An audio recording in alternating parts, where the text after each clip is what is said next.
Guys, we've left at page 50, so we already left at here. Don't tell anyone, or all of Saigon will storm the report. So anyways, let's begin. So now, where did I leave and start off with? Oh yes, that's right. I started at only Navy families can board the ships.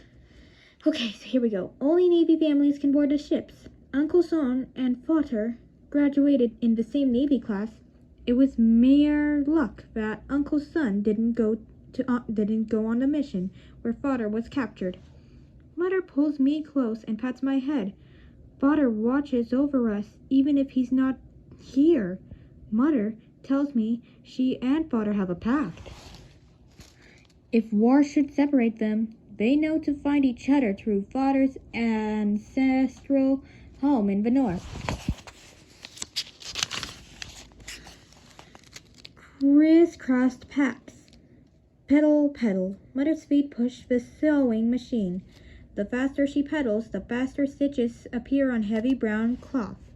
Two rectangles make a pack. A long strip makes a handle to be strapped across the wearer's chest. However, hours later, the stitches appear in slow motion. The needle a worm laying tiny eggs.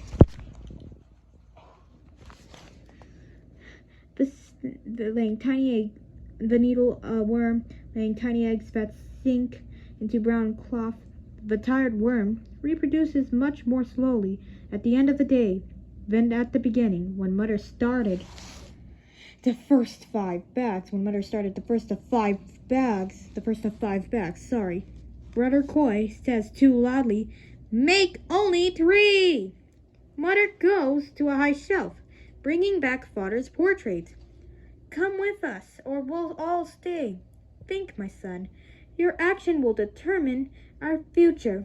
Mother knows this son cannot stand to hurt anything. "Look at Father. Come with us so Father will be proud. You obeyed your mother while he's not here." I look at my toes, feeling Brother Coy's eyes burn up into my scalp. That's dangerous.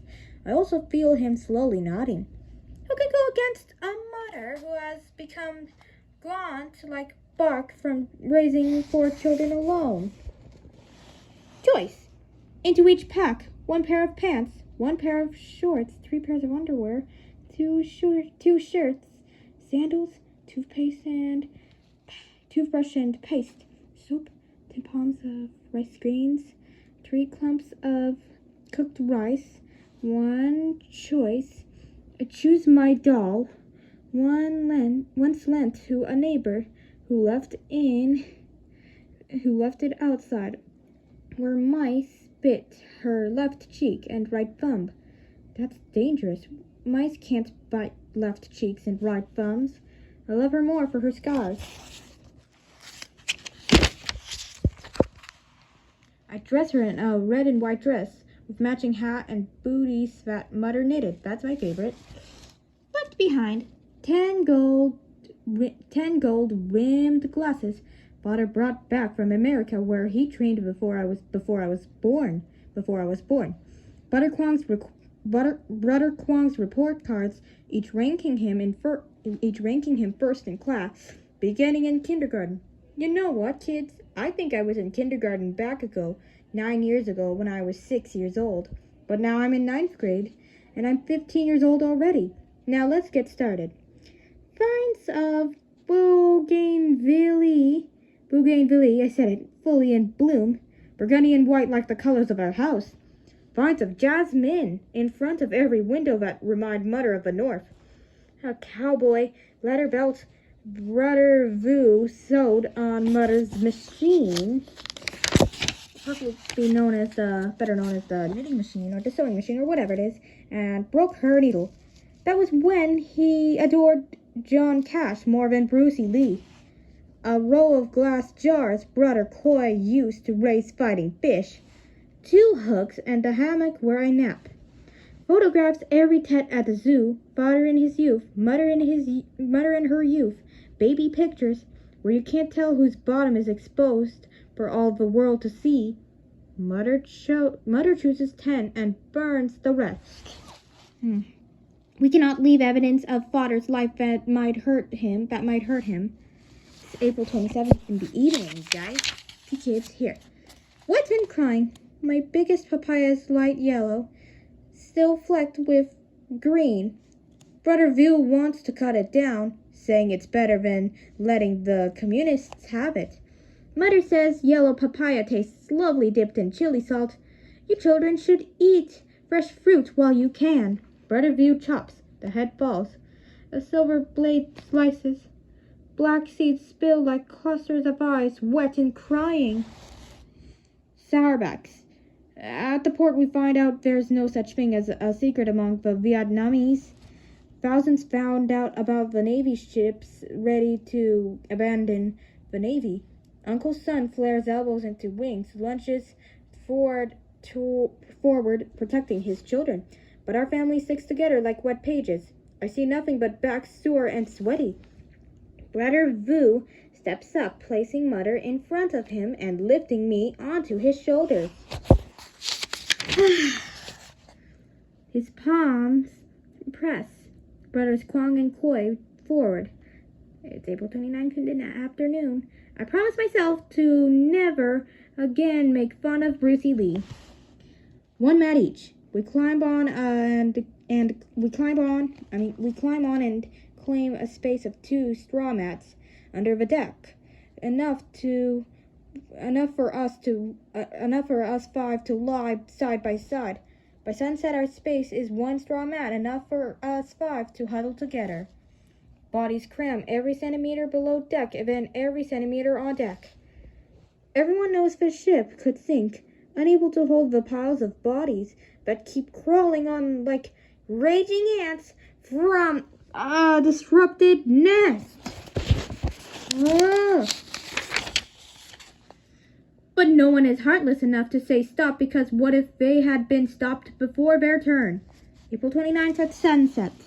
In the dark, Uncle's son visits and whispers to Mother. We follow Mother, who follows Uncle's son, who leads his family up to the deck and of the ship. It has been said the ship next door has a better engine, more water, endless fuel, countless salty eggs. Uncle's son lingers without getting on the new ship. So do we. Port is port by us, beyond us. Above us, bombs pierce the sky. Red and green flares explode like fireworks. All lights are off, so the port will not be a target. In the dark, a nudge here, a nudge there, and we end up back on the first ship in the same spot with 2 mats. Without lights, our ship glides out to sea, emptied of half its passengers, during near midnight in April 29. Saigon is gone. I listen to the swish of Mother's handheld fan, the whispers among adults, the bombs in the ever greater distance. The commander has ordered everyone below deck, even though he has chosen a safe river route to connect to the sea, avoiding the obvious escape path through Vung Tuo, where the communists are dropping all the bombs they have left. I hope Titi got out. Mother is sick, with waves in her hair and with waves in her stomach, even though the ship barely creeps along. We hear a helicopter circling. Okay. Near our ship. We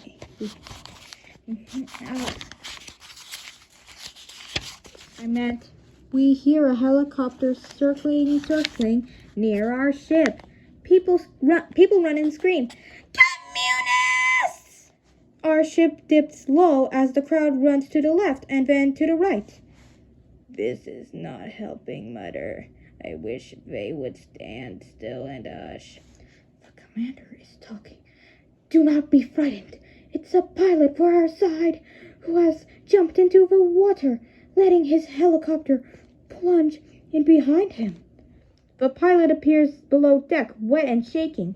He salutes the commander and shouts, "At Moon today, the communists crashed their tanks through the gates of the presidential palace and planted on the roof a flag with one huge star."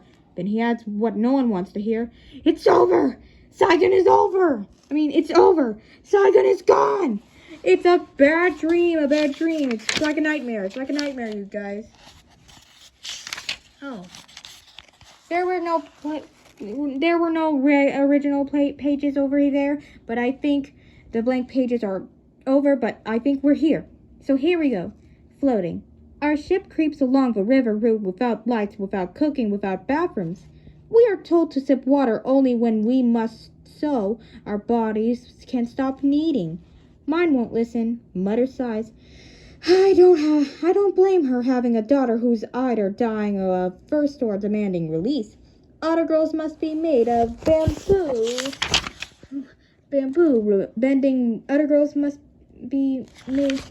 Other girls must be made of bamboo, bending whichever way they are told. Mother tells Uncle Son, I need a bathroom. We're allowed into the commander's cabin, where the bathroom is so white and clean, so worth the embarrassment. Slowly spells slowly.